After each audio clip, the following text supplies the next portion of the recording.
Welcome to RPG Book Club, the podcast where we play a little bit of a video game and talk about how it makes us feel. I'm Sam. I'm Bernard. And I'm Trish. And today we'll be completing our playthrough of Mega Man Battle Network, playing the whole rest of the game. But before we get started, how is everyone's week? My week has been pretty good. For over a week now, I've been working on improving my health, and it's going really surprisingly well. Nice. I am eating better, and it's great. I love that. Yay! I love that for you.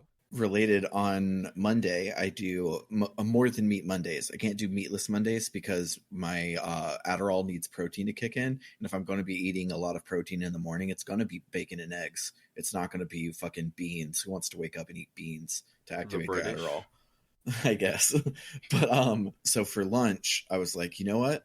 I don't feel like cooking anything. I'm just going to go right up the street to Subway to get a whole bunch of veggies for my lunch. And then when my partner came over for date night, they're like, well, what do you want to eat? And I'm like, let's just go get Subway again. So I had two meals of Subway in the same day, which is like technically eating better, but also stupid.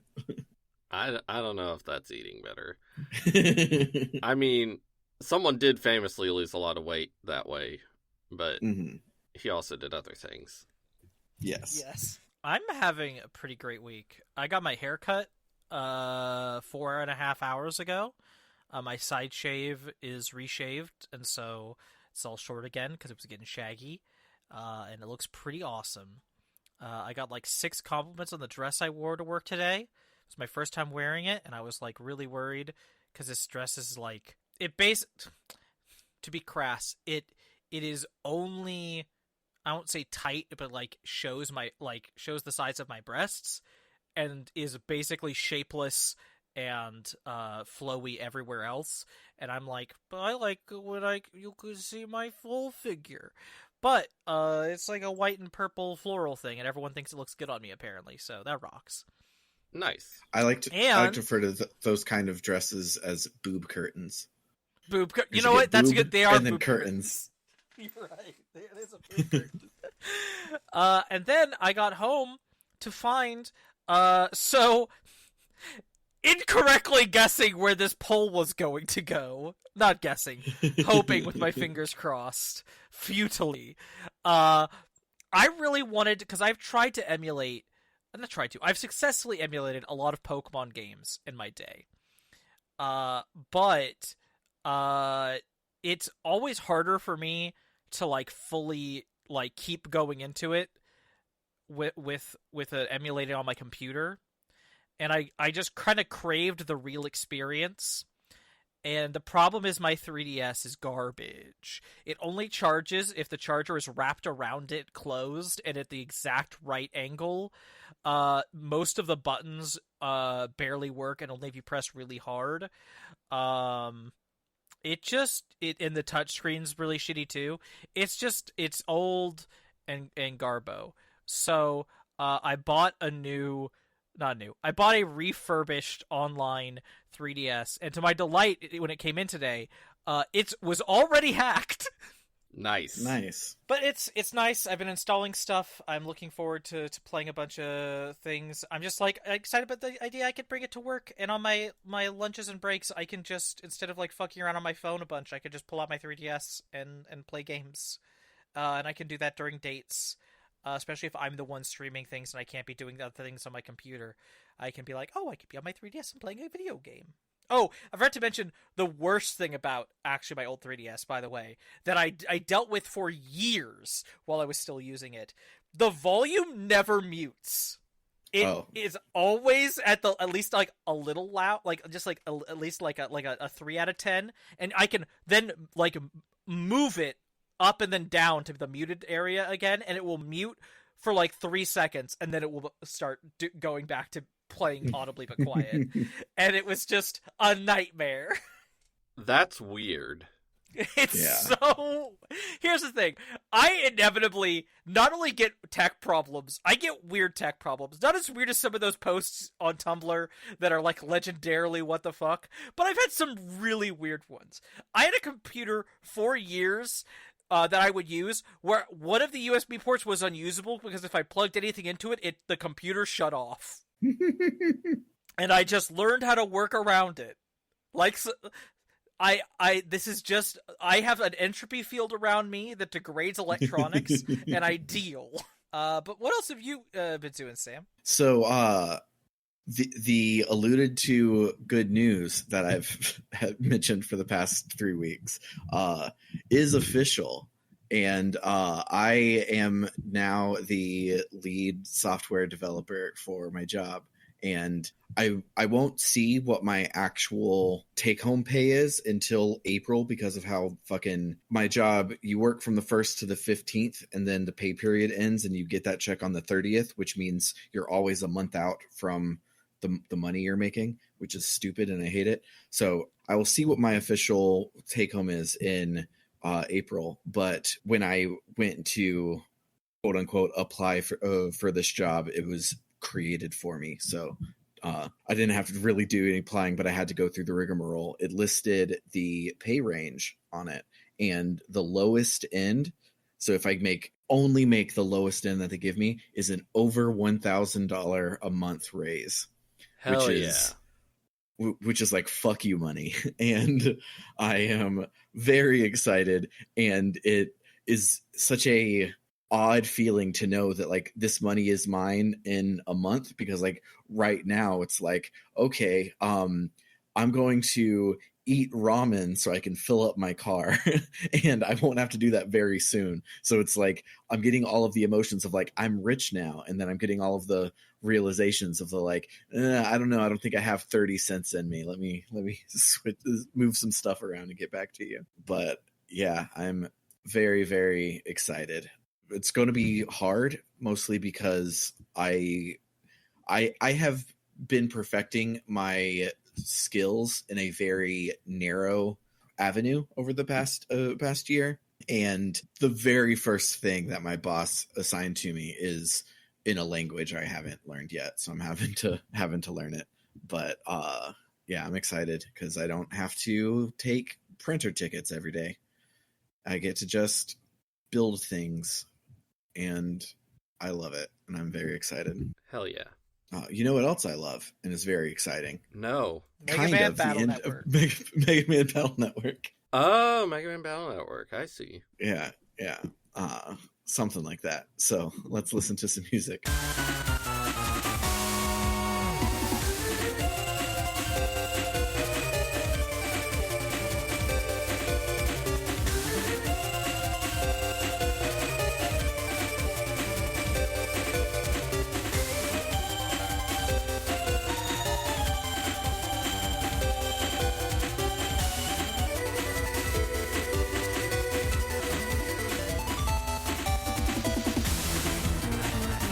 Last time in Mega Man Battle Network, people died.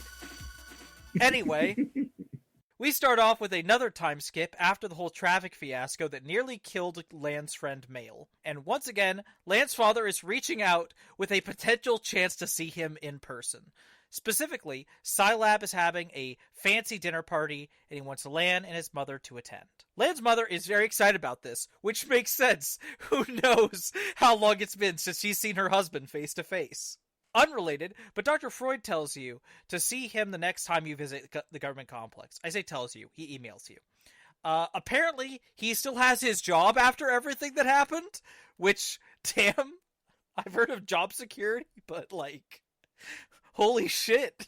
As thanks for all of your help with the shenanigans that happened and saving his son and everything, he gives you a World 3 pin, which is a key item you can use to unlock all those W-marked doors that are over the internet to get at the goodies that are behind them. It isn't actually plot relevant because it doesn't get you anywhere plot needy for World 3. It's just like a nice little thing. Up to this point in the game, we have seen more of Dr. Freud than we have of Lan's father. When we get to the government complex for this party, we find that Chad is there, and he is still a dick. We also learn from talking to various people that there's actually several floors to this building that we haven't been to yet. One of which is the restaurant, which is where the dinner's being held, and another which holds the area's power plant. So we head to that restaurant via the elevator and gasp! It's Lan's dad! He's actually here in person! So he tells you, we talk a little bit, and he mentions how he made Lan's PET really special. But before he can say more, he gets paged over the intercom because it's urgent he gets to some other place to help someone with something. Incredible. We got 2 minutes of paternal interaction. But anyway, that doesn't matter. After this, you talk to every available NPC, and then the previously alluded to by Dr. Wily, Count Zap appears, dramatically. He has taken control of the power plant using his net navi, and then he causes a blackout. His suit glows in the dark, which tells me that this guy definitely saw Trigun and really wanted to be Brilliant Dynamite's Neon. Is that the name of a character in Trigun? That is the name of a character in Trigun. One of the best characters in Trigun. Cool. I'm going to share the host chat. Oh my god, is he not in the gift bar? How is Brilliant Dynamite's Neon not in the gift bar? You failed, gift bar. Anyway, I have notes to keep reading. Obviously, in this dangerous situation, it is up to us, a child, to save everyone. Heading out of the restaurant, we find the elevator isn't working, because duh. But we can use the garbage chute to drop a floor down to the power plant. And from there, we find that scientists are already trying to get into the rooms that we need to get into. You have to talk to them in this weird back and forth order that threw me for a loop at first. But eventually, you can get into the area that has the control panel. Now, despite there being no power, you can still jack in and access its internal internet somehow. But it is apparently dangerous, as a scientist warns us. MagicMan.exe will be only running on his own PET batteries, and if those go out, he will be left vulnerable. What does that mean? It means this dungeon is timed effectively. And if you screw up with any of these battery puzzles, you'll lose more time. And if you run out of batteries, you will no longer heal after every fight. I imagined that would really suck, but I wouldn't know because I still had like 5 batteries left when I got to the boss. Did either of you run out of batteries? No, I was saving like crazy. I have been in a rush this whole time because I just wasn't finding the time to play the game as early as I should have. So I was following a guide, so I didn't have any trouble with the puzzles or anything, so I didn't get slowed down. So I had plenty of battery. Mm-hmm. So we get to the boss, who is, of course, based on our theming here, and Count Zap. He is ElecMan.exe, based on ElecMan from Mega Man 1. You will find ElecMan.exe is invincible. You can hurt him as much as you want, but he has lightning that keeps striking him and then heals him back to full no matter what you do. You just have to survive this fight long enough to get to a cutscene where, realizing the problem that's going on, Lan goes to the generator room and pulls down the lever that is giving power to ElecMan.exe. However, doing so will electrocute him. Foreshadowing is a literary device where... Lance stopped ElecMan.exe from being healed, so now you can thrash him, and honestly, at that point, he's kind of a joke. Like, one of the easiest bosses in the game so far. Yeah. But it doesn't really matter, it's too late. Even as you delete him, your foe explains that he already got what they were after and sent it to Count Zap, so World 3 still kind of won. Protoman.exe shows up and then says that the data was actually fake and this was all a trap so they could try to pull the location of World 3 servers out of ElecMan.exe, and then we ruined that by intervening. And then Chod tells Protoman.exe to delete us because he's a douchebag. Mm-hmm. So I'm not going to say Protoman.exe is hard exactly, but he does have some tricks to him that make the fight challenging depending on what chips you're bringing in. Unless he's in the middle of attacking you with his sword, or charging up an attack, he will pull up a shield on any attack you do, which protects him. So you had better have some chips that are fast enough to work in those time frames when he's vulnerable. Yeah, I didn't have enough HP memories when I got here, and I died in one hit. So this was stupid hard. because he does 100 damage or something like that. And so I was dying in one hit if I. Yeah, it was really really. Have you hard. just like not been going to net merchants, or I think I missed one at the time, because when I was headed back to go to the ending of the game, I found one that still had a bunch available for me. So I think I just missed that one when I was probably rushing to get to Stone Man or something. I didn't find that guy. Okay, because I had like okay. 400 HP at this point, I think. Yeah. I think I had 120. I had like 500 and yeah, something. I think I had 120. Okay. It was really hard. That's one upgrade from the base! I don't know if it was actually 120. I just know it was not a lot, and I was dying very easily. Okay. So after you win, there's that expected scene you get in anything like this where you beat your overconfident rival, where there's a shock over how could we, these lowly civilian losers, beat these internet cops. And MagicMan.exe says it's because Lan is his friend, and they fight as a team, which surprises Protoman.exe. Okay. After that, the power's back on, and Lan's dad is still nowhere to be seen. We cut over to Dr. Wily, and he is gloating about having all of the super programs he needs to make his life virus, which, wait, how? What? Chad said the data that was at the power plant was fake. And also, where'd the fourth one come from? He just seems to have it. Whatever. I don't care. The fourth one is the because he lists them by name, and it's things that we've fought so far. I forget. Is it? I was like, because I was like, the fire was oven, aqua was the water system, and electric was the power plant. But there's a green one for like wood. earth or grass or whatever. And I'm like, we haven't done anything wood related. Where was the wood one? Also, how did they Anyway. get the fire super program from a scheme which just involved sabotaging individuals' ovens? So I'm guessing they knew that someone had it, and it seems like Dr. Hikari, specifically as an important researcher, had hid it in his own oven at home. Which, honestly, my dude, That's bad idea. stupid. Anyway, from here, time moves forward a little bit. Lan's dad emails us about a couple things, including asking us to go check on Chad because he seems really depressed now. And then when you do find him, he just grumbles about how he's trying to find World 3 servers, and then he asks to battle you again. And you can if you want. Anyway, that's our mission now. We got to find the World 3 servers. First stop, of course, is Higsby, since we know he used to be a member. We had to kick his ass. And if you talk, he gives you his login info, but then he says that he was never that high up in their ranks, so it's probably not going to get us very far. And he tells us about a few leads in Den City for other ex-World 3 members. Tracking one of them down will lead you on a bit of a wild goose chase that takes you back to AC/DC Town, where you'll find an old man who, if you've talked to him up to this point, has just kind of seemed senile, but actually he's faking it. He's the ex-World 3 guy, and he gives us his credentials. And then the last person we need is actually our teacher's twin sister, who infiltrated World 3 in order to find some way of taking them down and to, like, save innocent programs or something in the process. Like, you can literally jacking into stuff in there. You can meet programs that she like used to be viruses or something that she saved. It's really sweet. Also, because she had to pretend to be evil in order to infiltrate World 3, the evil laugh she affected has stuck around and she can't get rid of it. I love her.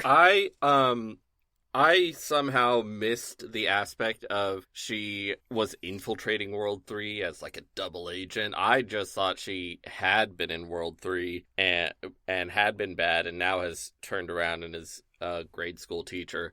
Because she is also a teacher, like her twin sister. And her name is Yuri, so I was going to make a joke, wow, she used to be in a terrorist organization, what a toxic Yuri, but it sounds like she's a normal Yuri. I'm gonna double check that. I might be misremembering that detail, and you're remembering it correctly. There's so little information about this that might woman. be like in paratext or something, and you're remembering it correctly, but I didn't encounter that. Anyway, using their 3 different credentials they gave us, we can go onto the internet and delve further than we ever have before, getting into World 3 only sections of the Undernet, which is like this universe's version of the dark web, but less gross.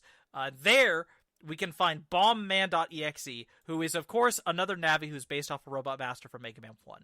And just like StoneMan.exe, BombMan.exe doesn't seem to have an operator. He's just an independent Navi. And also he talks in Leet speak. I didn't write anything in my notes about him being... I barely remember this fight, to be honest. I thought it was stupidly easy as well. But I was also kind of overpowered at this point. Yeah, he's not hard. He doesn't move around a lot. So if you have your Rapid up, which you should at this point, you can just destroy the bombs, and then he's standing there behind them. Yeah. After you beat him, he then immediately screws us over by blowing up the connection between the general internet and World 3 servers. But we still get World 3's internet address, so that's nifty. We take it to Lan's dad, and he's like, oh wow, this will help us in the war. Which, wait, what do you mean war? Is this like a war on terror situation? People have been mentioning the war in this back half of the game, and it feels so weird and out of nowhere, especially considering it's against World 3, apparently. Yeah, it's really weird that I think maybe it's some sort of translation thing, because people keep talking about the war, but as far as I can tell, it's just a war against World 3, which is just like 5 guys. That's not really what a war is. Maybe like the word that translates from war in Japanese makes sense to use that way as well. I don't know. Anyway, Lance asks his father for when they figure out the location of World 3's base, if they can, like, share it with him. Since, you know, he and Mega Man have been foiling all of their plans over and over again, so maybe having him on staff for this would be a good idea. And his dad promises that he'll send it in once they have it. And then we get another cutaway to Wily, where he's gloating to the only flunky he has left. By the time that they are able to get the location for World 3's base out of the intel we gave them, it's too late. Wily broadcasts a message to the entire world, letting them know he has now created the life virus. He will be putting it on a missile, and using that missile to take control of every military satellite in the world. Oh dear. He calls this his end game, without a space between the words, and then he does a lot of gloating, and now, even though we know where he's holed up, it isn't really helpful because he's too far away and the area's too remote for us to get there in time to do anything to stop him. Unless, of course, there was some sort of secret monorail in town where the evil people, the World 3 has been using to get to and from the base, which is exactly what's going on.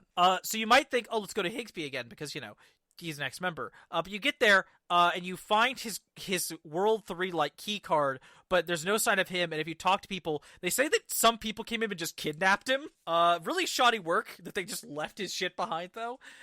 Anyway, the entrance to the monorail is behind the statue directly in front of your school. And you can use the ID card to do nothing. It's expired. They did have the security wherewithal to make sure and invalidate his credentials. So then we take it to Lan's dad, and he updates it to get past it. I have a question. Yeah. So the exit to the secret monorail is in the schoolyard. Does that mean a bunch of strange adults have just been coming and going from the schoolyard? Yes. Okay. Yes. Miss Mad has just been walking around. So is that how Higsby got hired? They just like saw him in the school, were like, "Hey, you want to teach a class?" As he was coming out from a trap door beneath the fountain. So this part of the game drives me up the wall because when you are Lan, you do not get random battles. The point of fetch quests in JRPGs is so that you level up along the way. But here, instead, you have to go to, like, every corner of the entire real world as Lan multiple times to just waste your time. There's no reason to do it besides just they wanted you to.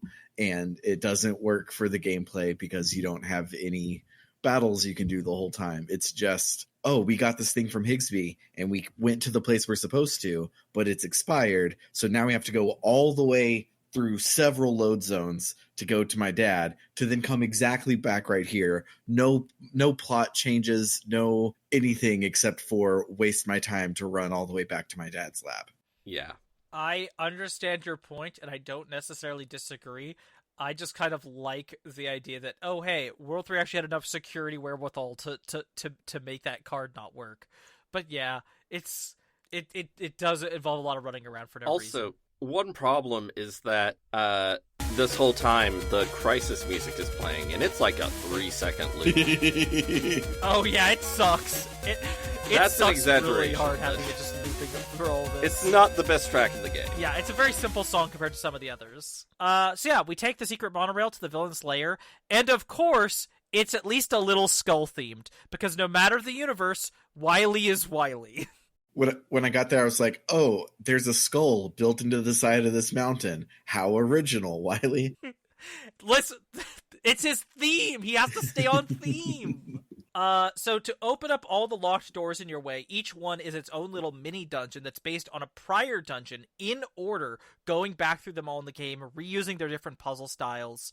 And at the end of each area, you get to a spot where MagicMan.exe can't progress any further, but then one of our friends' navies will show up and help. And that is all because Mail noticed what Lamb was doing and gathered everybody to help. It's neat.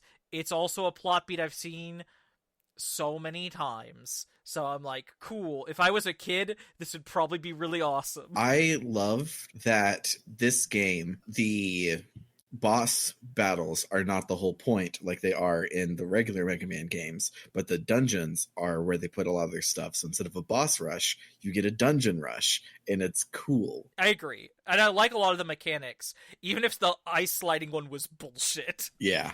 The way you have to get to the final area where it's like, it's working off of hoping you've learned that if you go at a diagonal angle and hit a wall, it'll send you vertically in the direction that you hit the wall, is just like, I don't remember that, and that's so unintuitive. And also, if you do it at the way that makes sense when you get to the right spot, it sends you directly off the edge. So it makes me think, oh, you can't do it. But no, you just have to take like 2 steps forward and then do it again, and you'll miss and make it. It was kind of bullshit, but thankfully it's not very long, so it was bullshit and then it was over.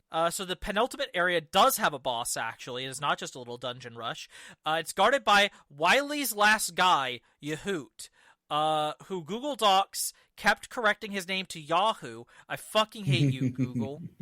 Anyway, his Navi is MagicMan.exe. I just realized I never checked if that is based on a previous Robot Master. I don't think it is. Oh, no, it is. Mega Man, which fucking game is King from? Okay, is King, he's from King's Army. Who's King? Which? Mega Man and Base. Anyway, MagicMan.exe has a neat gimmick, where he summons viruses mid-fight in these little summoning circles, but, I hope by this point in the game that's not very hard for you, because it wasn't for me. Oh, Magic Man was insanely difficult for me. It took me a ton of tries. There's just so much going on. Oh, really? Okay. He is constantly summoning bad guys. Yeah, and like, there will be 2 of those thundercloud enemies summoning those clouds that rain awful damage on you, going up and down columns, and then he'll be shooting his thing across a row, and there's just so little space to maneuver.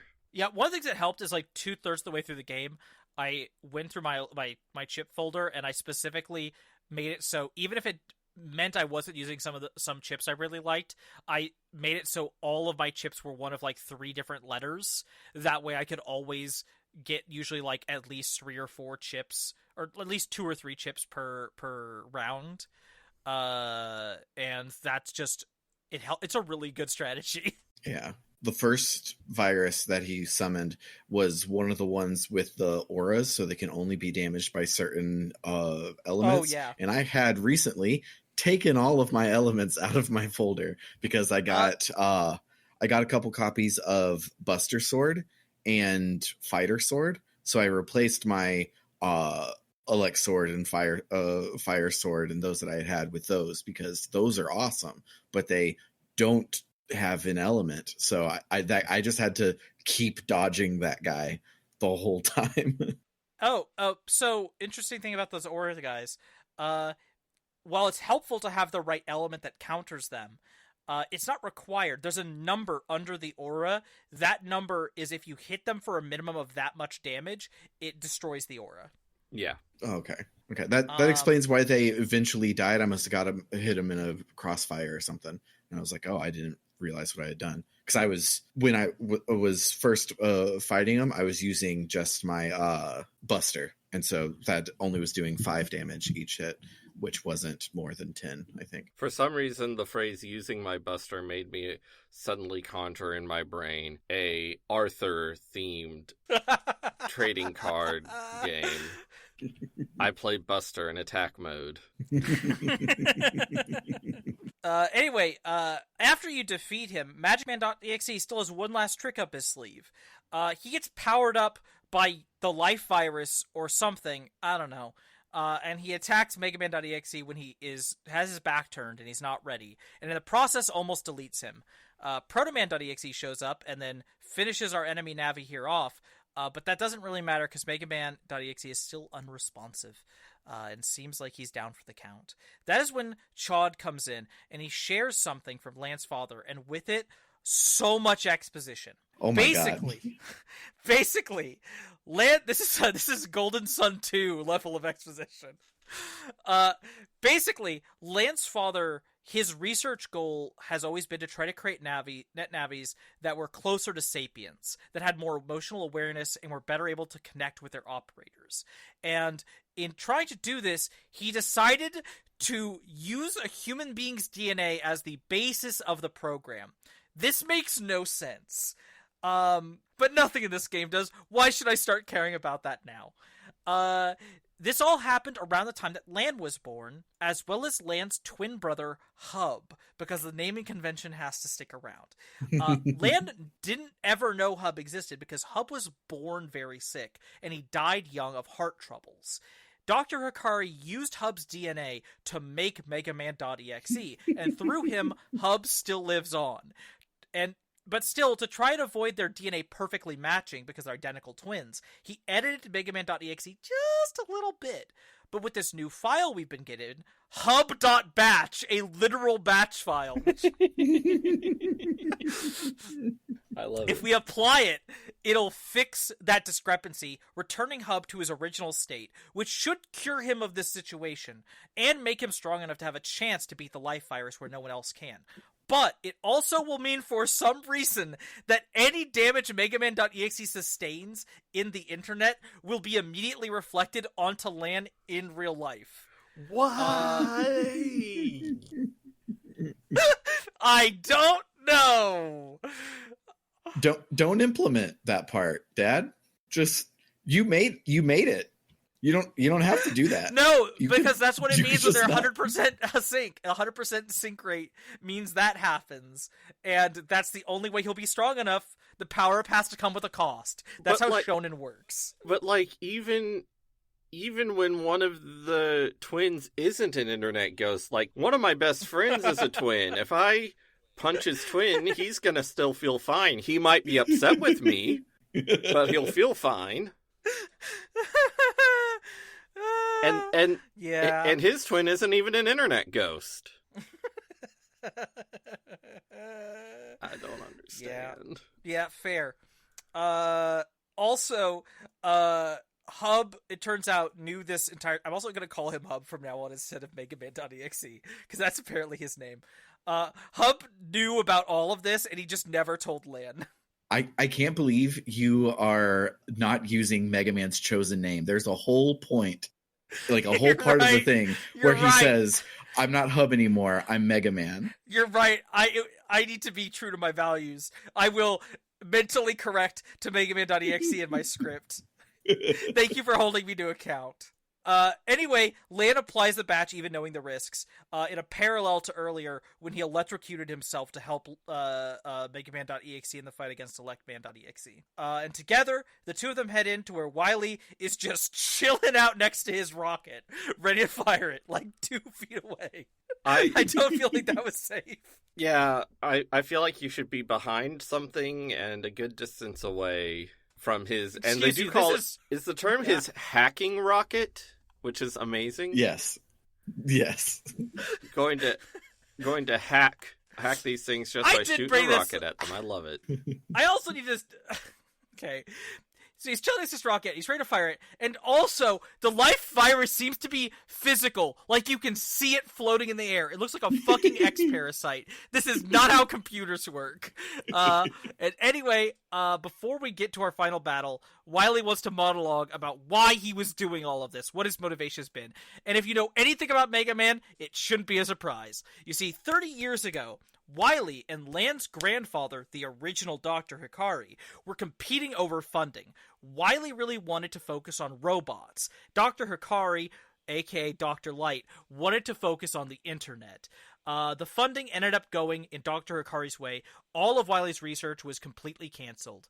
Yes, that means the original Mega Man and Mega Man X timelines are one in which Wily got what he wanted, kind of. Mm-hmm. Anyway, he's been really bitter and angry ever since. He wants to punish the world and the Hikaris.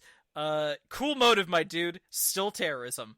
Yeah, and like, the thing is, it seems he wants to completely destroy the world. I need to say, this is such a weird, interesting thing that we're not really going to be able to get into on this podcast, in the main show. I probably might talk about it as I go to replay these series, because in this first game, in the first 3 games, but especially this first game, Wily is ready, like, he is trying to destroy the world. He is a just cartoonish supervillain with no depth. And then in 4, 5, and 6, they give him so much extra backstory and depth, and he completely becomes a different character, basically. And I like him better there.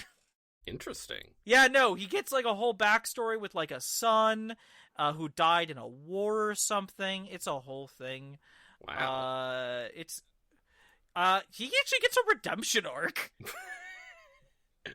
Wow. Which I love. Listen, I'm a number 1 Wily stan of any universe, so I'm very happy about this. I love Dr. Wily.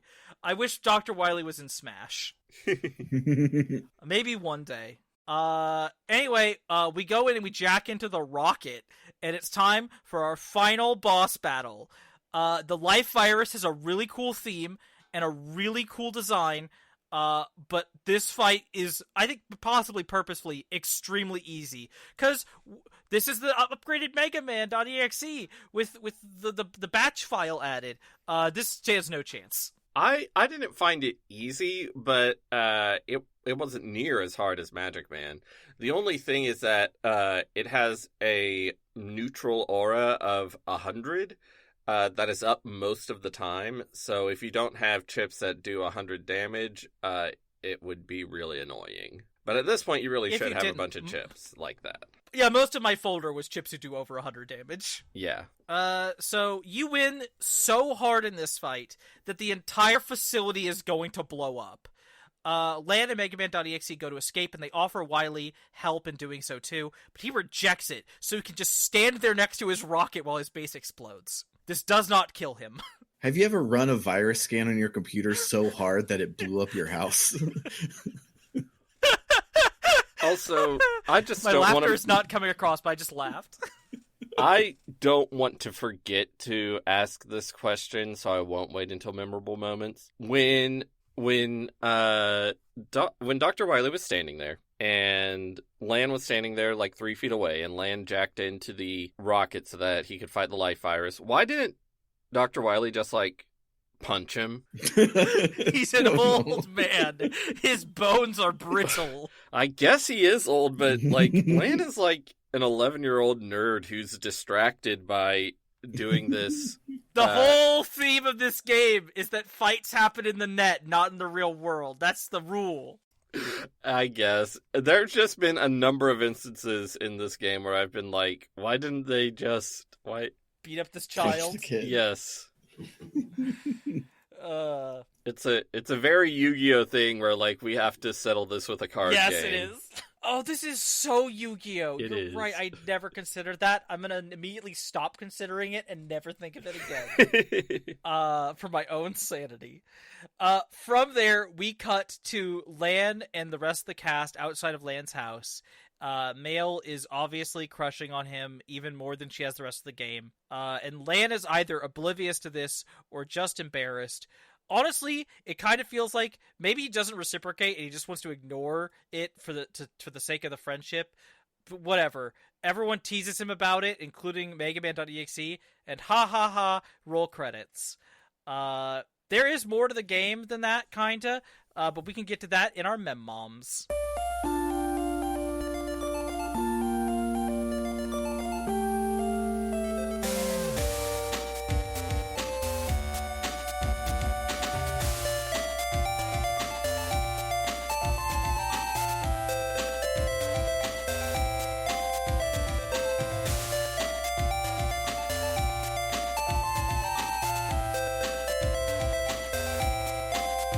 So one of my favorite things about this week is, we have the dungeon rush, and at the end of each section, the friend comes in to help out. What I love is that when you get to the one where Dex shows up and Gutsman helps out, it's not, usually it's MegaMan's oh man, I can't get through this barrier. But when Gutsman shows up, I'm pretty sure the way it's written, if I recall correctly, it's just no, MegaMan could do this, but Gutsman is just doing this so that he can, save his strength for the final battle. Because, of course, Gutsman can't do anything that MegaMan can't do. Gutsman sucks. Dex and Gutsman are losers. I love it. I love it so much. Excuse you. Gutsman and Dex have really important character beats in later games. Well, not in this one. Yeah, but we're not playing later games. Not in this one, but... So I looked it up, and the wood program definitely does come out of nowhere. I just had recently done the 3 fights against Woodman to get his 3 levels of card. I had done those right before, so in my brain I was like, "Oh yeah, we did have the fire, the water, the electricity, and then I just did the wood, so everything makes sense." And it does. The Woodman chips are really fucking good. They are very good. Yeah. You know what chip is also good, but not worth doing the fight over and over again as many times as I had to get them? Fucking Sharkman. God, I hate the Sharkman fights. The Sharkman sucks. Sharkman fucking sucks. Listeners, to understand why. So Sharkman has, in each column of his side of the field, are each a fin. And they all move up and down. Only one of them is the real Sharkman. You don't know which one until you start shooting at them or damaging them in some way. If you do damage him, he will immediately pop up. He will fire off a water column at you. And you'll have a limited time to hit him before he then resets the field, and it's like a shell game. One of the fins is him, and you don't know which one it is again. Also, anytime you're in the same row as one of the fins, it will rush you really fast and try to hit you. It sucks. Mm-hmm. I hate it so much. I did not do all 3 of his. I did all 3 of Woodman, and I'm like, all right, let me go talk to this guy. And I got I think I died my first time on Sharkman. I'm like, I'm not doing this. Fuck this guy. Do you want to know something fun that's tangentially related to Sharkman? Yes. So I went to the Mega Man wiki page for Sharkman because I just wanted to see what his original design was like. And he's from Mega Man 3 for DOS, which is a sequel to Mega Man for DOS. There is no Mega Man 2 for DOS. Mm-hmm. Yes. It's great. Correct. I'm guessing, I don't know. I'm guessing, they made Mega Man to tie in with Mega Man. Then they made Mega Man 3 to tie in with Mega Man 3. But they didn't bother with Mega Man 2. But that's wonderful. Speaking of bosses that you don't have to do, there are 3 bonus bosses in this game. I have not done any of them, but I'm going to at some point, I promise. The first one is PharaohMan.exe, who is that based off of earlier is PharaohMan a thing from a Mega Man game? I don't know. I'm not going to look it up right now. But he appears as a secret boss. You have to so there's a whole really deep area of the internet, like I mentioned last week, you could just get into if you feel like it, because the only thing restricting you in this one branch of the internet on the game is it tests you on how high your level is, how many chips you've gotten, and what rank you're getting in your random battles.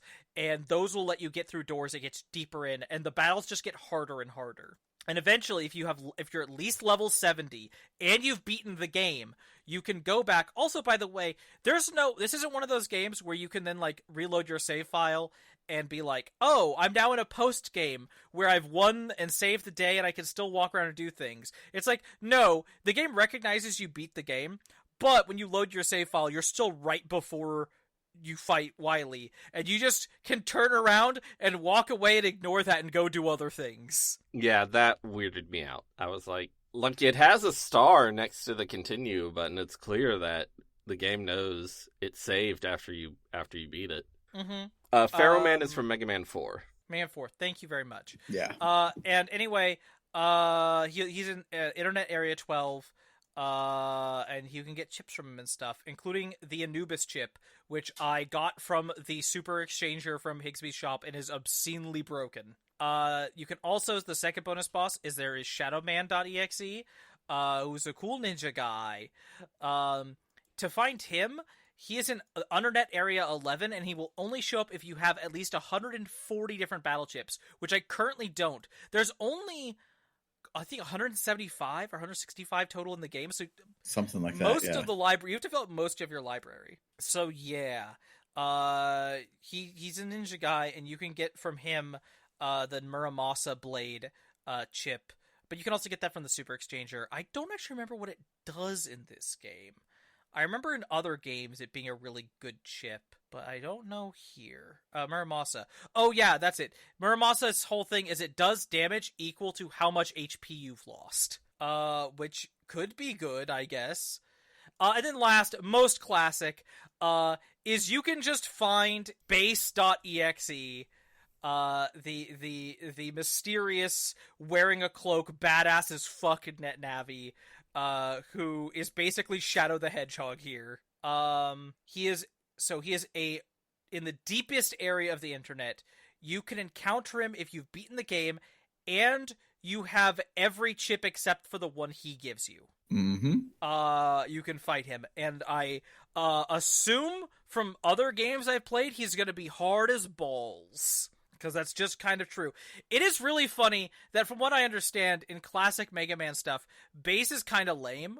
Well, not lame, but like he's okay. Like he's not like he's another alternative character you can play as instead of Mega Man or Proto Man. But he's not like in this. Base.exe is the most powerful Navi who's ever existed. He is the Alpha and the Omega. He will wipe you out for looking at him wrong. Like it's just so funny the difference. He also is going to be very plot important in other games in the series. I like Base. I think he has a really cool design. His design, and I wish that he so got to do more things. Here's his design in this specifically. Like the tattered cloak thing is it's kind of a I won't say overused, but it's a visual shorthand that's been used a lot, but it's used a lot because it works. I love when a robot wears a cloak. Same. I took a lot of screenshots this week. There were a lot of good text boxes. When you are about to go to the party, you can, run around, you can do stuff. You can go to Yai's house and talk to Yai. And Yai's like, oh, thank you so much for the birthday present. Here, have this as thanks. And she gives you, if I recall correctly, 10,000 zenny. Yes, she does. I love her. Like, wow, I need more rich friends. And then if you talk to her again, she says, a party? I go to so many of them. She's great. She's great, honestly. Underappreciated character. There's also a really good line of dialogue at the dinner party. One of the scientists there, if you talk to him, is like, wow, look at that hot lady. She's really my type. Wait, she's your mom? Forget I said anything. Specifically, I took a screenshot of this. He says, who's that hot thang in the dress? She's my type. I also screenshotted it, but I don't remember who I sent it to, and so I did not want to dig for it and try to find it.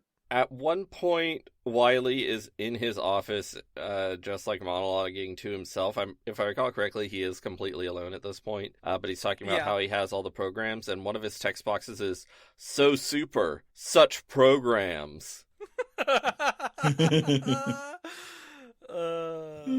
Which is amazing. And then later in that scene, he says, by combining these 4 programs, I can make you-know-what. And I'm like, my dude, you're alone. You can just say the life virus.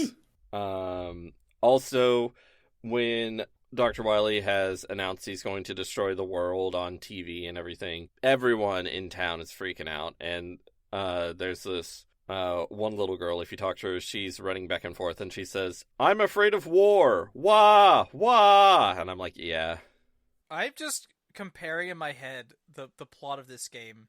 Like, it's a fun, silly thing, but I am just like, I haven't even finished all the games of this series. I am, like I've said, going to be going through them again. But, like, I know the whole second game is about a net mafia who turns out to be run by a neglected child. And the third game has honestly just so much going on. I can't get into all of it. But it goes into, like, the origins of the internet in this world. Ooh. And then the fourth one is... the fourth was about dark chips or whatever. That one's boring. The fifth one, though, turns out to be about a interstellar net navi who judges civilizations on whether they deserve to live or not. Excuse me?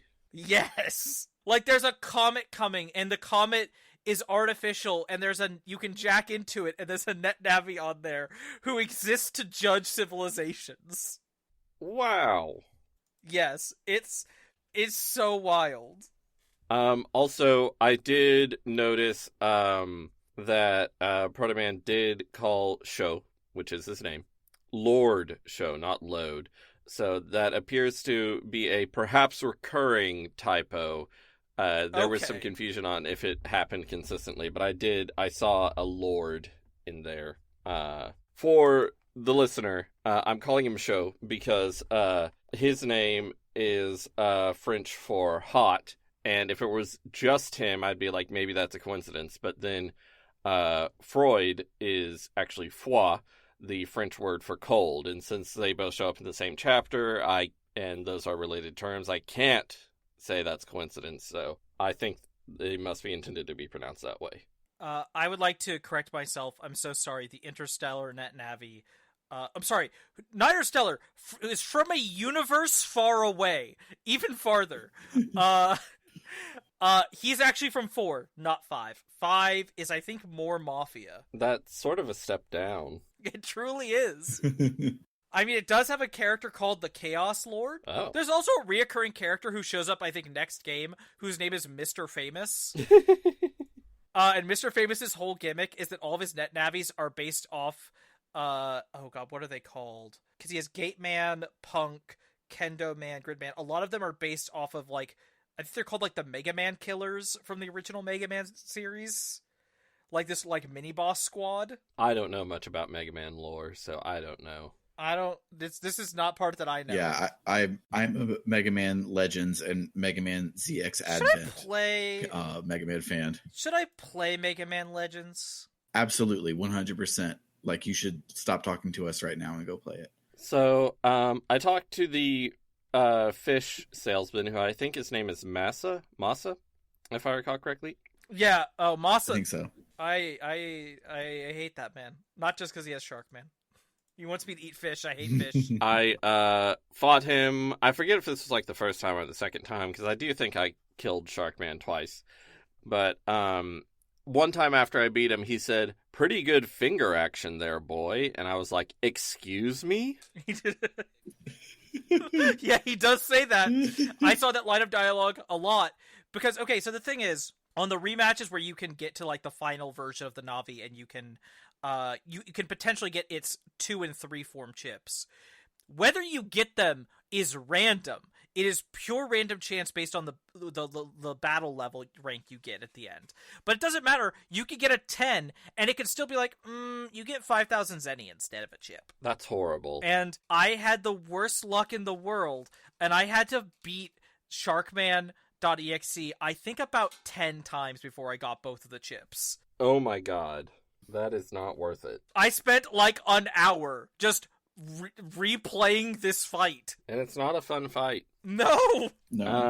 When you're going through the dungeon that is inspired by when you were at school and having to put in all those 2-digit passcodes that you can just guess and it tells you how far off you are. Mm-hmm. It's randomized, and one of the random passcodes I got was 69, and I was like, cool. What I think is hilarious is Mega Man and Lan do like they figure out all of them, and then they get to the last one and they're like, oh no, it's too complicated. And then Number Man shows up and he's like, don't worry, I got this. It's a 4-digit passcode. And I'm like, if it still tells you if you're higher or lower, like you still do a binary search and you'll get there in like 4 moves. Like this still isn't hard. You could do this, Mega Man. You don't need help from your creepy teacher. Normally I'd be like 4 digits, doing it the way we've been doing it. Yeah, that would take some time, but Mega Man is a computer. I feel like this is the sort of thing computers would be able to do pretty fast, is test a bunch of 4. Although, I guess if you try to brute force it, it does change after a bit, so maybe it would be more complicated, but yeah, I don't think we really needed Number Man for this. We were in a hurry, though, so I hate Number Man's design. Yeah, it's kind of stupid. The good news is all 3 levels of his one-on-one fight to get his stuff is pitifully easy, especially once you level up your Buster, because it's not shoot the bombs X number of times, it's do X number of damage, and they're almost always less than 10, so you just kind of have to shoot them twice, and then you just keep shooting at Number Man. I don't even think I move in those fights. I think I just stand there right in front of him and just hold down the attack button. When he summoned a die, I did move in order to destroy it because I didn't want to see what happened if I didn't destroy it. I'm looking through my screenshots now. There's a screenshot I took earlier where one of the Metroline station employees just go up to him and he says ... and then Mega Man says, looks like he can't talk. And I'm like, what? And then when you talk to Higsby at his shop, when you talk to him from in front of the counter, so as to make a purchase, he says, you wanna some chips, huh? Which is an interesting construction. The graphics in this game are so good. They are. Game Boy Advance graphics are delightful. Mm-hmm. I love how Game Boy Advance games look. There are a lot of TVs around that have like really cute looping animations on them. Like there's one that is like an animation of a dog and it's really cute, but that's not a very good memorable moment for a podcast because it's just like, it's cute, trust me.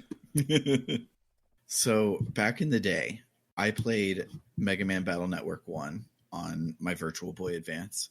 And then I started 2, didn't really like it. So I then started like all of them. And then I hated it when the art style changed and I gave up.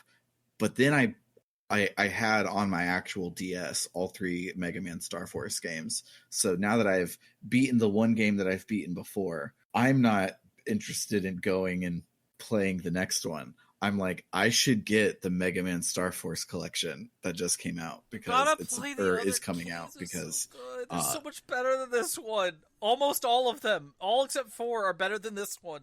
That's what I've heard, but I saw a GVG preview of everything they did for the Star Force collection, and it's like everything I've wanted a collection of DS games to do before.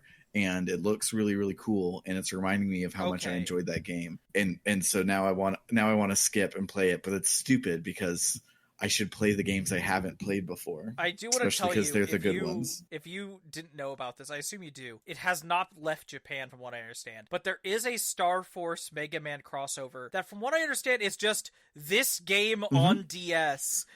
With a couple things added, including adding in some content where you can fight a sort of net Navi from the future of the cyber whatever game. For what I understand, people who've actually like got a chance to play it are like, this is such a lazy port, and like, yeah. Oh, it's I bad. mean, I haven't played it, but I have looked at it a little bit, and it does have a map on one of the screens, and that is nice. For but as this game in particular. People point out, though, you could have just made it not a labyrinth. Yeah. Also, I want to find double check because the the character they add, the bonus boss they add specifically for that, has just a horrible motivation. If I remember correctly, he's called ClockMan.exe, which is funny because I believe that's based off of Clockman. There's a remake of the original Mega Man 1 that added in 2 new robot masters, one of whom was Clockman, if I remember correctly. Or it might be Time Man or something, so I might be off. Anyway, Clockman is obsessed with .exe is obsessed with women.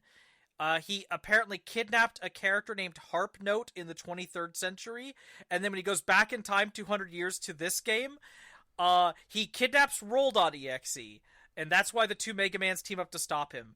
And I'm just like, why did you make your crossover villain just a weird pervert man? What? That's weird. So, I Googled Mega Man Clockman, and the Mega Man wiki page is the Clockmen are a pair of time-controlling robots that are included as part of the 7 powerful robots known as the Dimensions, led by Rockman Shadow, who traveled from the future with the purpose of destroying the world in Rockman and Forte, Mirai Kara no Chosinsha. Okay. This is from a Wonder Swan game. Oh, the Wonder Swan, where many a console I only know about because it had a lot of Digimon games that were really important in the anime that American kids like me were left in the dark about because the Wonder Swan didn't exist over here. So we were like, who is this? What's his fucking name? Ryu. Who's this Ryu guy? Why is this anime think he's so important? Yeah. There's a Did You Know Gaming documentary that just came out about the Wonder Swan, which is really good. I recommend it if you're interested in that part of gaming history. Clockman EXE's design is really stupid. Yeah. Other than the giant it is. halo behind him, he looks like some sort of stupid villain that they made up that exists in one character of like Batman the Brave and the Bold. If that's the Batman show I'm thinking of. There are lots of Batman shows. It's the one you're thinking of. Okay. There are so many good NetNavi designs in 3. 3's just so good. Including this little motherfucker, who I hate more than any other character in these games. BombMan.exe. He's a little rubber duck, and he's a bastard. So, one of the fun things about later in the series is they start actually being creative with the boss battles in finding ways to make them difficult besides just giving them hard attacks. So in his case, if I remember correctly, basically he stays in the back row, but he has like things in the way. So 2 of the 3 rows, he has obstacles in the way you'd have to destroy, and they have tons of health for that early in the game. So you have to wait for him to be in the top row, but if he's in the top row, he's gonna be attacking you in a way that's gonna be hard to dodge and also hit him. He's like, just like, it's a puzzle to figure out how to kick his ass. And he is super defensive and very cowardly up until you get him to low health, at which point he starts rushing you as hard as he can to try to kill you by surprising you. He's awful, and I love him and I hate him. I hate that BombMan is actually a really difficult boss. Well, that's funny. Oh, here's a screenshot I took.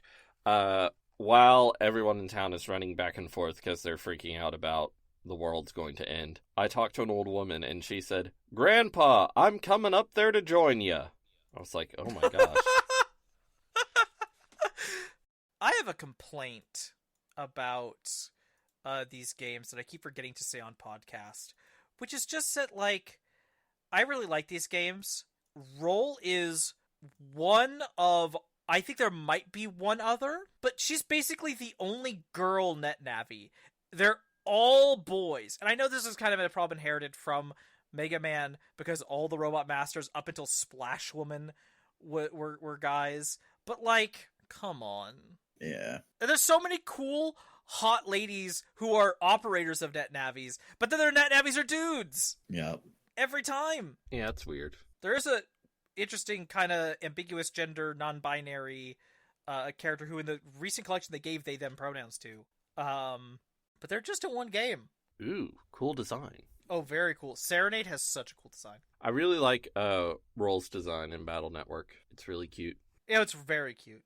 let's wrap this up so that we can talk about what game we're playing next, which Trish sort of spoiled in the intro. I did. Yes.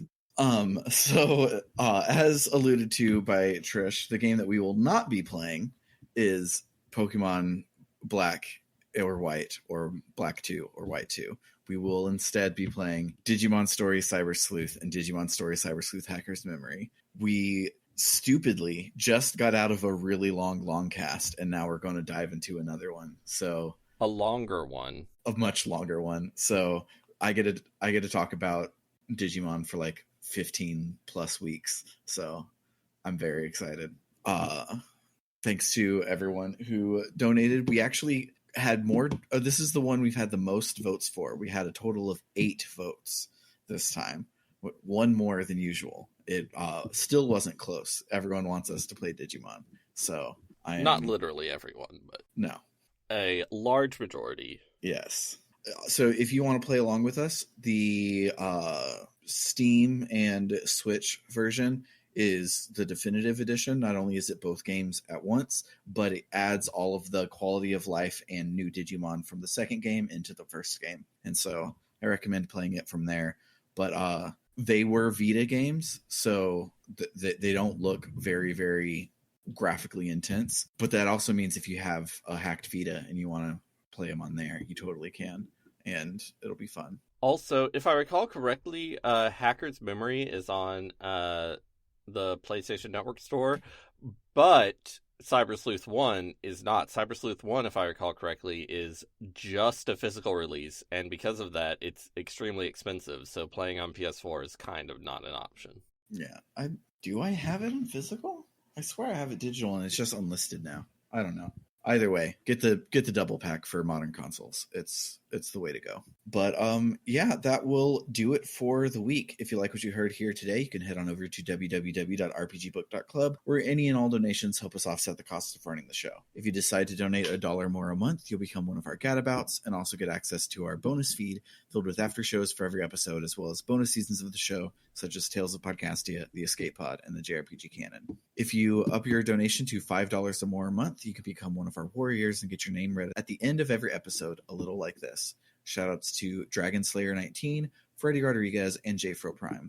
And then if you really, really love us and you want to be a luminary, you can donate $20 or more a month and get a short one-sentence shout-out or advert read at the end of each episode, a little like this. Shoutouts to Kildranas, who says to check out Podcasters Assemble. This is a documentary-style, crowdsourced movie hype and rewatch podcast. Every season, podcasters from around the world are assembled to review, reminisce, and riff on a popular franchise. And then shoutouts to Vimke, who says, and the pornography? And then shoutouts to It's Clear Time, who says, for your TTRPG nerds, check out Fabula Ultima. I'm not affiliated with the game, I just think it's neat. For RPG Book Club, I've been Sam. I'm Bernard. I'm Trish. Toodaloo, folks. Bye-bye. Time to jack out.